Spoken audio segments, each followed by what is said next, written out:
પ્રકરણ 14 પરિવહન, સંદેશાવ્યવહાર અને વ્યાપાર.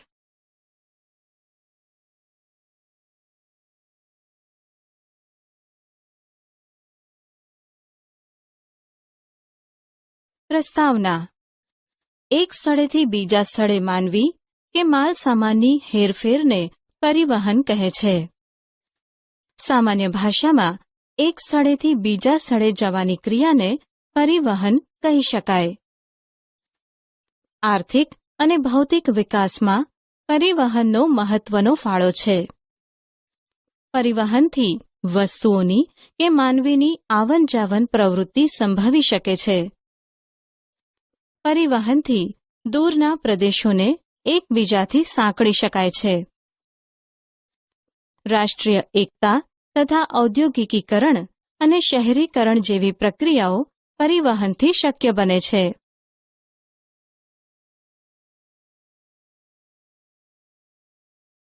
આજની તુલનામાં પહેલાના સમયમાં લોકો વચ્ચે સંપર્ક બહુ ઓછો રહેતો. આજે તો સંદેશાની આપ-લે માટે વધુને વધુ લોકો સંદેશા વ્યવહારના સાધનોનો ઉપયોગ કરે છે. ટપાલ, ટેલિફોન, મોબાઈલ ફોન તથા ઇન્ટરનેટ સેવાનો ઉપયોગ સંદેશા વ્યવહારમાં વ્યાપક થવા લાગ્યો છે. ભારતે ઉપગ્રહો અવકાશી સંશોધન ક્ષેત્રે તરતા મૂક્યા છે. આનાથી દૂરસંચાર સેવામાં ઘણો જ સુધારો થયો છે.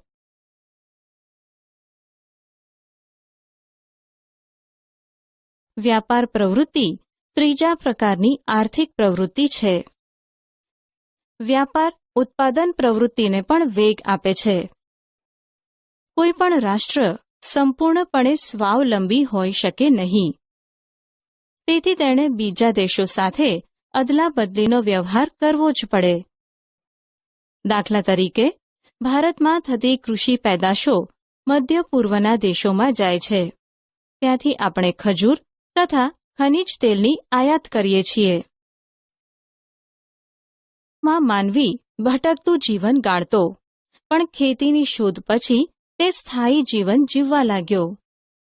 શરૂમાં પોતાની વસ્તુ તે જાતે જ વહન કરતો. સમય જતાં ખેતી સાથે પશુપાલન પ્રવૃત્તિથી પશુઓનો ઉપયોગ ભારવાહક તરીકે પણ તે કરવા લાગ્યો. વર્તમાન સમયમાં પશુથી વધારે પરિવહન પ્રવૃત્તિમાં યાંત્રિક વાહનનો ઉપયોગ થવા લાગ્યો.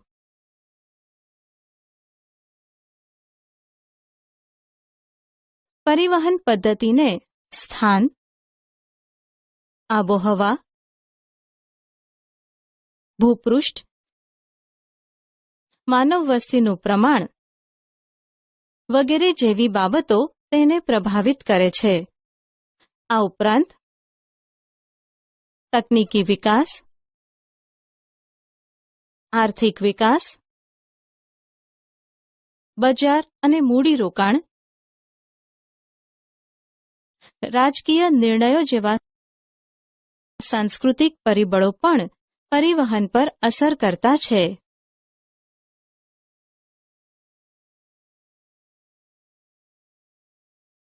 મેદાની પ્રદેશમાં સડક તથા રેલ માર્ગથી પરિવહન થાય છે.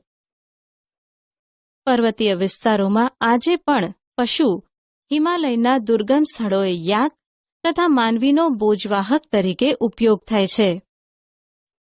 એવરેસ્ટ આરોહણ સમયે ભોટિયા લોકો, જે સારા પર્વતારોહકો પણ છે, તે સામાન ઉચકવાનું કામ કરે છે. આ ઉપરાંત પહાડી પ્રદેશોમાં જંગલના ક્ષેત્રોમાં હાથી, ખચ્ચર તથા ઘોડાનો ઉપયોગ થાય છે. રણ પ્રદેશમાં ઊંટ શ્રેષ્ઠ બોજવાહક છે.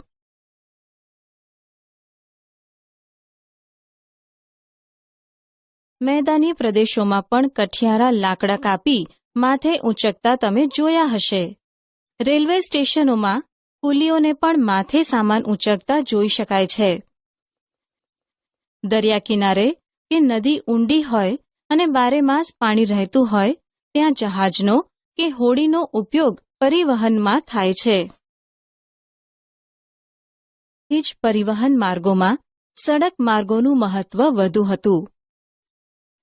ભારતમાં સમ્રાટ અશોક અને ચંદ્રગુપ્ત મૌર્યના સમયમાં રાજમાર્ગોની જાળ પથરાઈ હતી. સડક માર્ગ, રેલ માર્ગ, દરિયાઈ માર્ગ તથા હવાઈ માર્ગોના પૂરક બની રહે છે. સડક પરિવહનનો સૌથી અગત્યનો ગુણધર્મ એના પ્રકાર અને ક્ષમતા સેવાનું વ્યાપક ક્ષેત્ર, માલની સુરક્ષા, સમયની બચત અને બહુમુખી અને સસ્તી સેવા થાય છે. માલસામાન, માનવી અને વિસ્તારોને સાંકળવાનો એકમાત્ર સસ્તો વિકલ્પ એટલે સડક માર્ગ. ભારતની સડક પ્રણાલી સંયુક્ત રાજ્ય અમેરિકા અને ચીન પછી વિશ્વની ત્રીજી મોટામાં મોટી પ્રણાલિકાઓમાંની એક છે.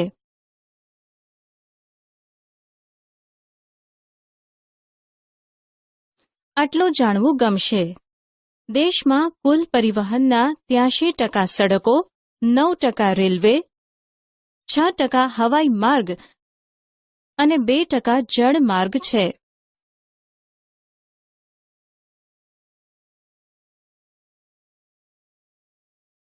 ભારતીય સડક માર્ગોનું વર્ગીકરણ: 1.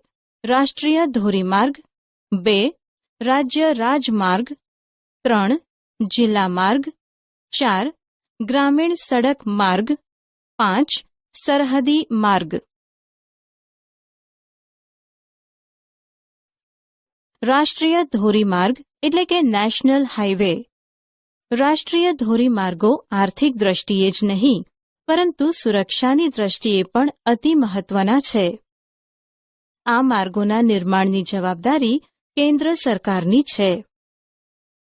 આ માર્ગો દ્વારા રાજ્યની રાજધાનીઓને, મોટા મોટા ઔદ્યોગિક અને વ્યાપારિક શહેરોને તથા મુખ્ય બંદરોને એકબીજા સાથે જોડવામાં આવ્યા છે. ભારતને મ્યાનમાર, પાકિસ્તાન, નેપાળ, ભૂતાન, ચીન જેવા પડોશી દેશો સાથે પણ આ સડકો જોડે છે. રાષ્ટ્રીય ધોરીમાર્ગ 7 દેશમાં સૌથી લાંબો છે, જે વારાણસીથી કન્યાકુમારી સુધી જાય છે. સ્વર્ણિમ ચતુર્ભુજ યોજના અંતર્ગત દિલ્હી, મુંબઈ, ચેન્નઈ તથા કોલકાતા એ 4 મહાનગરોને જોડનારી યોજના છે.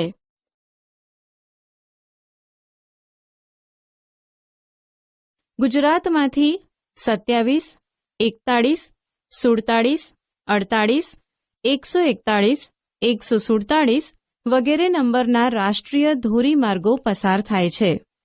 ભારત સરકારે વર્ષ 2011માં રાષ્ટ્રીય ધોરીમાર્ગના નંબરમાં પરિવર્તન કરેલ છે. જનસંખ્યાને આધારે જોઈએ તો ચંદીગઢ, પુડુચેરી, દિલ્હી, ગોવા જેવા રાજ્યોમાં રાષ્ટ્રીય ધોરીમાર્ગોની સંખ્યા વધારે છે. મિઝોરમ, અરુણાચલ પ્રદેશ, મેઘાલય, મણિપુર જેવા રાજ્યોનો ત્યાર પછી ક્રમ આવે છે. વધારે વસ્તી ધરાવતા ઉત્તર પ્રદેશ, પશ્ચિમ બંગાળ, બિહાર, મધ્યપ્રદેશ, રાજસ્થાન, મહારાષ્ટ્ર અને ગુજરાત જેવા રાજ્યોમાં રાષ્ટ્રીય ધોરીમાર્ગોની લંબાઈ પ્રમાણમાં ઓછી છે.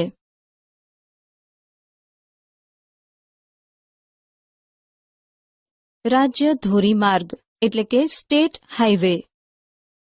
વ્યાપાર અને ઉદ્યોગની દ્રષ્ટિએ રાજ્યના ધોરીમાર્ગોનું મહત્વ છે. આ સડકો રાજમાર્ગો તથા જિલ્લા કેન્દ્રો સાથે જોડાયેલ છે. આ સડકોના નિર્માણ તથા સારી પરિસ્થિતિમાં રાખવાની જવાબદારી રાજ્ય સરકારો પર છે.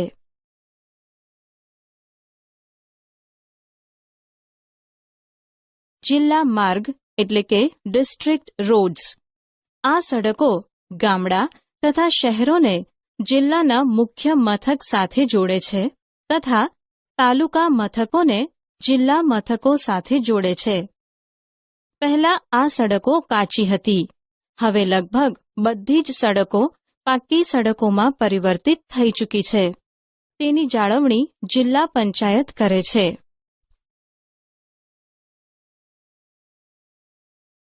ગ્રામીણ માર્ગ એટલે કે વિલેજ રોડ્સ. આ સડકોનું નિર્માણ અને જાળવણી ગ્રામ પંચાયતો દ્વારા કરવામાં આવે છે. ગામડા પાસેથી પસાર થતા રસ્તાને જોડતી સડકો કાચી હોવાથી ચોમાસામાં ઉપયોગી બનતી નથી. પ્રધાનમંત્રી ગ્રામ સડક યોજના હેઠળ ગ્રામીણ પરિવહન સુધારવા માટેના પ્રયાસો હાથ ધરવામાં આવ્યા છે. તે યોજના મુજબ આ સડકોને પાક્કી કરવાનું કામ મોટા પાયા પર થયું છે.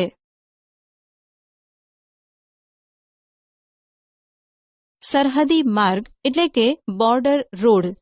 સરહદ માર્ગ સંસ્થાન એટલે કે બોર્ડર રોડ ઓર્ગેનાઇઝેશનની સ્થાપના 1960માં કરવામાં આવી. દેશના સંરક્ષણ માટે સંરક્ષણના હેતુથી સરહદી વિસ્તારોમાં રસ્તાઓનું નિર્માણ આ સંસ્થા દ્વારા થાય છે. દુર્ગમ ક્ષેત્રોમાં સડકોનું નિર્માણ, તેનો નિભાવ, બરફ હટાવવા જેવા કાર્યો પણ તે કરે છે. એક્સપ્રેસ ધોરીમાર્ગ એટલે કે એક્સપ્રેસ હાઇવે. એક્સપ્રેસ હાઇવેને દ્રુતગતિ માર્ગ પણ કહેવાય છે.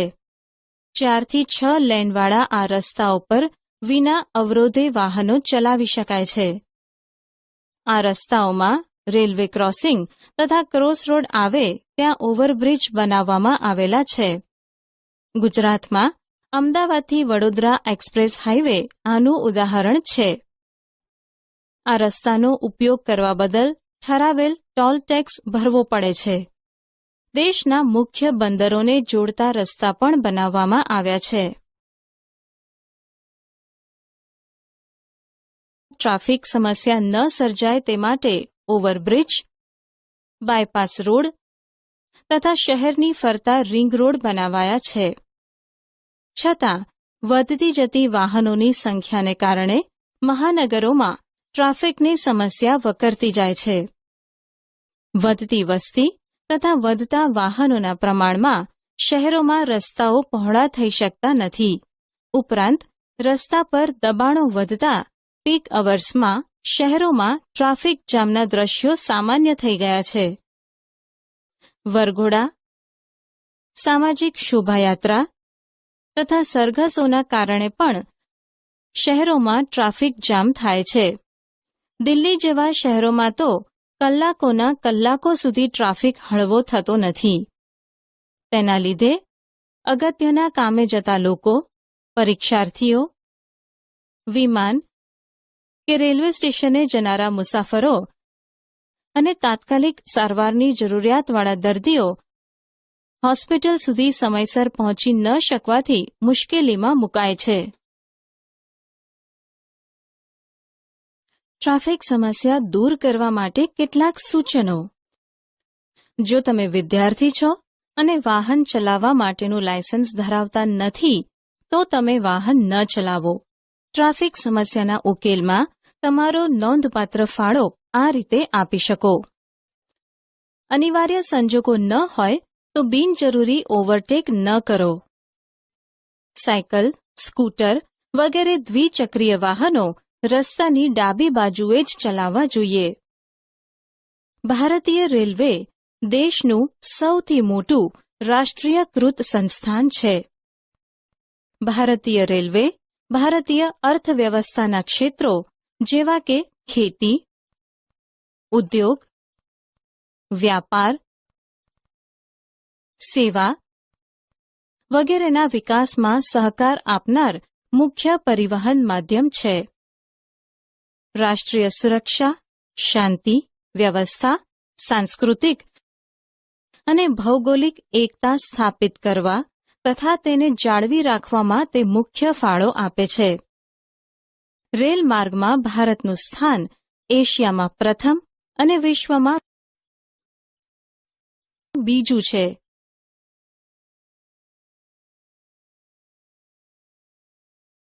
રેલવેનો વિકાસ. ભારતમાં સૌપ્રથમ રેલવે ઈસવીસન 1853માં મુંબઈથી થાણા વચ્ચે શરૂ થઈ. ભારતમાં 3 પ્રકારના રેલમાર્ગો જોવા મળે છે: બ્રોડગેજ, મીટર ગેજ અને નેરો ગેજ. મીટર ગેજ તથા નેરોગેજ લાઇનને વર્તમાન સમયમાં બ્રોડગેજમાં મોટા ભાગે પરિવર્તિત કરવામાં આવી છે. ભારતીય રેલવેની આ એક મોટી સિદ્ધિ છે. જુદા જુદા ગેજના માપના રેલમાર્ગોને કારણે મુસાફરીમાં તથા માલની હેરફેરમાં સમય તથા નાણાંનો વ્યય થતો હતો. ભારતમાં જે રાજ્યોમાં મેદાની પ્રદેશ, ગીચ વસ્તી, ઔદ્યોગિક વિકાસ, સઘન ખેતી, ખનિજ સમૃદ્ધ ક્ષેત્રો છે, ત્યાં રેલવેનું જાળું વધારે ફેલાયેલું જોવા મળે છે. ગંગાના મેદાની પ્રદેશમાં ખેત પેદાશો તથા વસ્તી ગીચતાને કારણે રેલવે માર્ગ મોટા પ્રમાણમાં જોવા મળે છે. કોલકાતા, દિલ્હી તથા જયપુર જેવા મોટા શહેરોમાં મેટ્રો રેલ પણ જોવા મળે છે. અમદાવાદથી ગાંધીનગર મેટ્રો રેલ પ્રોજેક્ટની કામગીરી શરૂ થઈ ગઈ છે. મુંબઈને તેના ઉપનગરો સાથે જોડવા માટે ઉપનગરીય રેલવે મહત્વની સાબિત થઈ છે.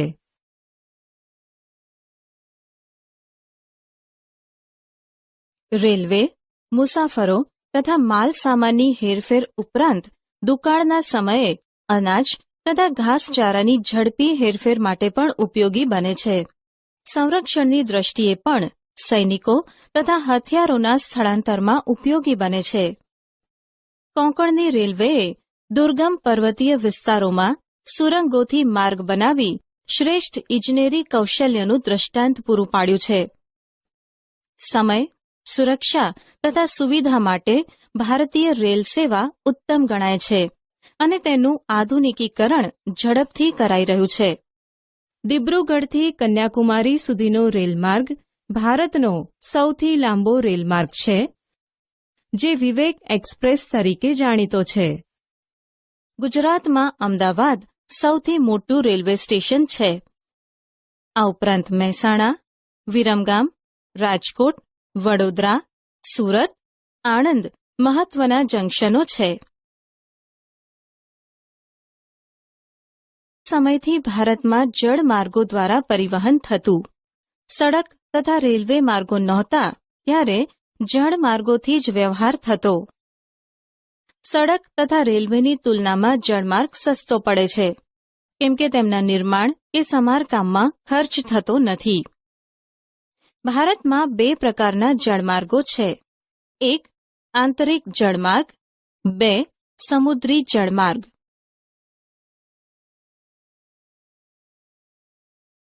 આંતરિક જળમાર્ગ પરિવહન સેવા ઉત્તર પૂર્વ ભારતના અસમ, પશ્ચિમ બંગાળ અને બિહાર જેવા રાજ્યોમાં વધારે છે તથા દક્ષિણ ભારતમાં પણ આંતરિક જળમાર્ગો સેવાર્થે વપરાય છે. નદી નહેર પરિવહન. નદી જળમાર્ગની દ્રષ્ટિએ પશ્ચિમ બંગાળ, અસમ, તમિલનાડુ તથા બિહાર રાજ્યો મહત્વના છે. આ કાયમી જળમાર્ગોમાં સ્ટીમર તથા મોટા મોટા વહાણોનો સમાવેશ થાય છે. આંતરિક જળ પરિવહનને જાળવવા માટે સરકારે નીચેના જળમાર્ગોને રાષ્ટ્રીય જળમાર્ગોનો દરજ્જો આપ્યો છે. રાષ્ટ્રીય જળમાર્ગ 1 ગંગા નદી, હલ્દિયા, અલ્હાબાદ 1620 કિલોમીટર. રાષ્ટ્રીય જળમાર્ગ 2 બ્રહ્મપુત્ર નદી, ઘુબરી, સાદિયા 891 કિલોમીટર. રાષ્ટ્રીય જળમાર્ગ 3 પશ્ચિમ કિનારાની નહેર, કોલ્લમ, કટ્ટાપુરમ 250 કિલોમીટર. રાષ્ટ્રીય જળમાર્ગ 4 ગોદાવરી, કૃષ્ણા નદી, કાકીનાડા, પુડુચેરી 1078 કિલોમીટર. રાષ્ટ્રીય જળમાર્ગ 5 બ્રહ્માણી નદી, ગોએનખલી, તાલચેર 588 કિલોમીટર.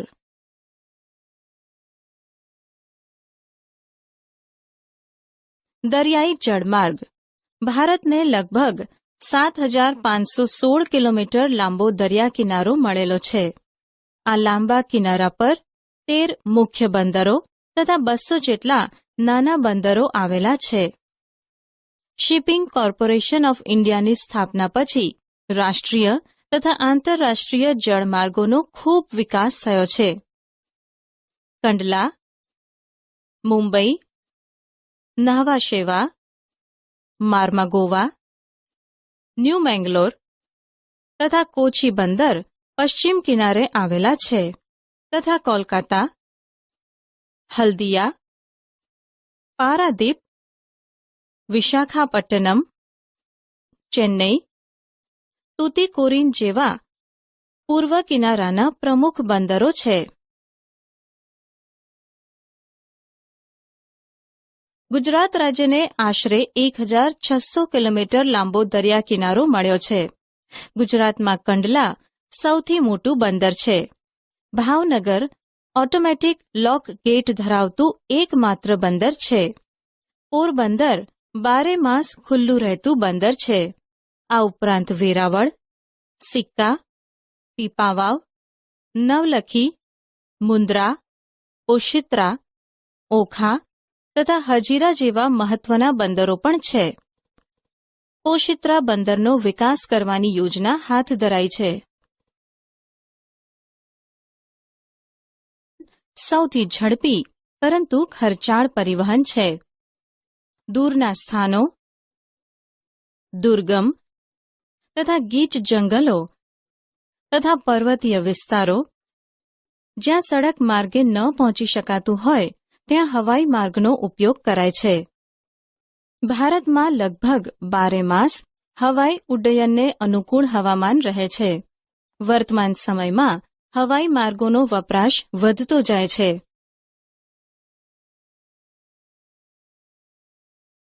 ભારતમાં હવાઈ સેવાની શરૂઆત ટપાલ સેવા માટે અલ્હાબાદથી નૈની સુધી થઈ હતી. પાછળથી તે ખાનગી કંપની ચલાવતી હતી. આજે એર ઇન્ડિયા નામે ઓળખાતી કંપની ઉપરાંત અન્ય ખાનગી કંપનીઓ પણ હવાઈ પરિવહનની સેવાઓ પૂરી પાડે છે. દેશમાં ભારતીય વિમાન મથક સત્તા મંડળ દ્વારા 15 આંતરરાષ્ટ્રીય, 87 ઘરેલું હવાઈ મથકો, 25 નાગરિક વિમાન ટર્મિનલ સહિત 127 હવાઈ મથકોનું વ્યવસ્થાપન કરી રહ્યા છે. દેશમાં કોલકાતા, મુંબઈ, ચેન્નઈ, નવી દિલ્હી, બેંગાલુરુ, હૈદરાબાદ તથા અમદાવાદ જેવા 15 આંતરરાષ્ટ્રીય હવાઈ મથકો છે. પવનહંસ હેલિકોપ્ટર નામની સંસ્થા ઓએનજીસીને તથા રાજ્ય સરકારને હેલિકોપ્ટર સેવા આપે છે.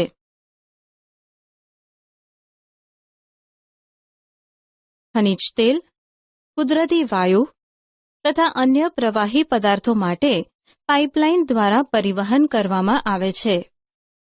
આસામના નાહરકોટિયાથી નૂનમતી બરૌની સુધી ખનિજ તેલની પાઇપલાઇન છે.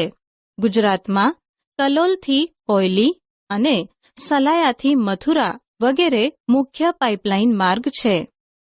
આ ઉપરાંત બોમ્બે હાઈથી મુંબઈ કિનારા સુધી ખનિજ તેલ તથા ગેસ પરિવહન માટે સમાંતર પાઇપલાઇન નાખવામાં આવી છે.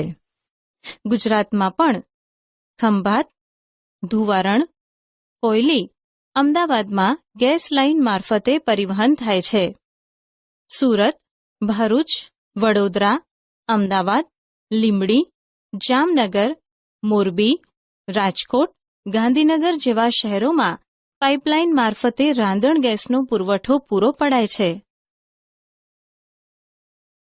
પહાડી વિસ્તારોમાં માલસામાન કે મુસાફરોની હેરફેર માટે પર્વત શિખરો સાથે રજ્જુ માર્ગથી જોડી દેવામાં આવે છે. ભારતમાં આશરે 100 જેટલા રજ્જુ માર્ગો છે. ઉત્તર ભારતમાં દાર્જિલિંગ, કુલુ મનાલી, ચેરાપુંજી, હરિદ્વાર, દક્ષિણ ભારતમાં ચેન્નઈ, મલાઈના પર્વતીય વિસ્તારોમાં રોપવે આવેલા છે. ગુજરાતમાં પાવાગઢ, સાપુતારા, અંબાજી ખાતે રોપવે સેવાઓ ઉપલબ્ધ છે. જૂનાગઢના ગિરનારમાં પણ રજ્જુ માર્ગની કામગીરી ચાલુ થઈ છે. તેથી બીજા સ્થળે માહિતી અથવા સંદેશો મોકલવા અથવા પ્રાપ્ત કરવાની વિસ્તૃત વ્યવસ્થાને સંચાર તંત્ર કહી શકાય. દેશમાં પૂર, દુકાળ, ભૂકંપ,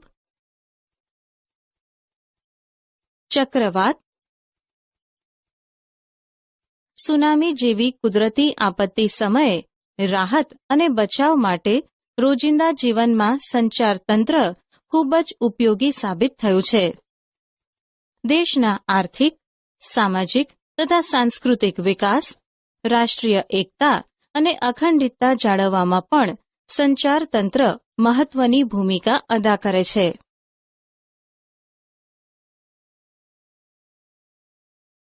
પહેલાના જમાનામાં ઢોલ વગાડીને, ધુમાડા દ્વારા, કબૂતર દ્વારા તથા અન્ય પશુઓ દ્વારા સંદેશા પહોંચાડવામાં આવતા. આધુનિક સંદેશા વ્યવહારમાં ટપાલ સેવા, તાર, ટેલિફોન અને આજે મોબાઈલ ટેલિફોન, સ્માર્ટફોન તથા ઉપગ્રહોની શોધથી સંચારને ખૂબ જ ઝડપી અને સરળ બનાવ્યા છે. વિજ્ઞાન અને ટેકનોલોજીએ સંચાર ક્ષેત્રમાં વિકાસ લાવવામાં અગત્યનો ફાળો આપ્યો છે. આજે આપણે તમામ મહત્વની ઘટના તથા ક્રિકેટની મેચ જીવંત જોઈ શકીએ છીએ. સંચાર સાધનોને આપણે બે વિભાગમાં વહેંચી શકીએ. 1. વ્યક્તિગત સંચાર તંત્ર. 2. સામૂહિક સંચાર તંત્ર.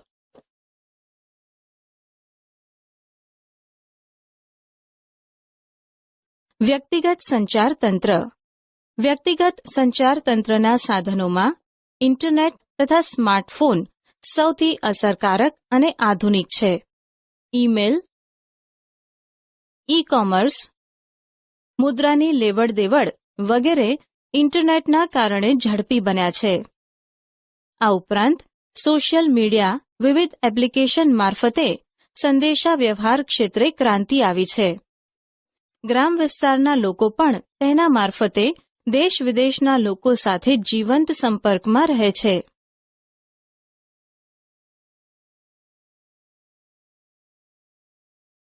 સામૂહિક સંચાર તંત્ર.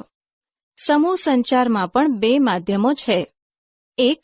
મુદ્રિત માધ્યમ, જેમાં અખબાર, પત્રિકાઓ. 2. ઇલેક્ટ્રોનિક માધ્યમ, જેમાં આકાશવાણી અને દૂરદર્શનનો સમાવેશ થાય છે.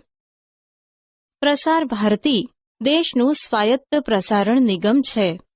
આકાશવાણી તથા દૂરદર્શન તેના મુખ્ય બે વિભાગો છે. દેશમાં આજે આકાશવાણીના 415 સ્ટેશનો છે. તેના દ્વારા 23 ભાષામાં કાર્યક્રમો પ્રસારિત કરાય છે. દૂરસ્થ વિસ્તારમાં પણ તેનો ઉપયોગ સરળતાથી થઈ શકે છે. પ્રાકૃતિક આફતો સમયે તે મહત્વપૂર્ણ સંપર્ક સાધન બની રહે છે. દૂરદર્શન ઉપગ્રહોના ઉપયોગ દ્વારા દૂરદર્શન સમાચાર, હવામાનની વિગતો તથા શૈક્ષણિક અને મનોરંજનના કાર્યક્રમો પ્રસારિત થાય છે. આજે તો અનેક ખાનગી ચેનલોએ પણ દૂરદર્શનની જેમ કાર્યક્રમો પ્રસારિત કરવા માંડ્યા છે.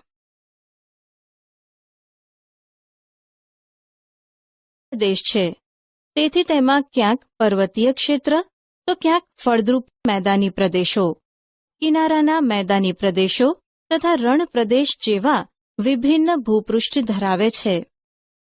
આવી જ ભિન્નતા આબોહવા, વનસ્પતિ તેમજ ખનિજ સંસાધનો અને સંચાલન શક્તિના સાધનોમાં જોવા મળે છે.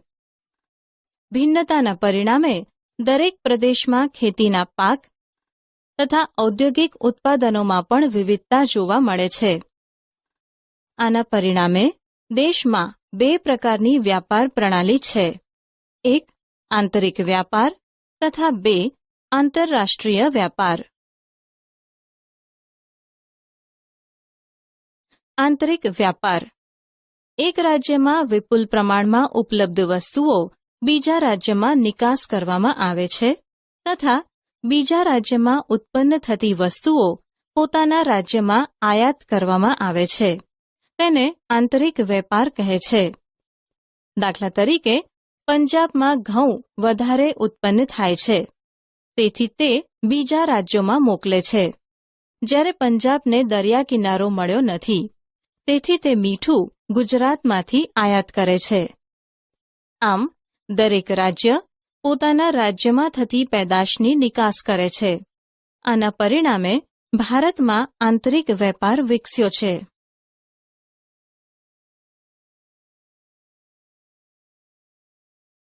આંતરરાષ્ટ્રીય વ્યાપાર.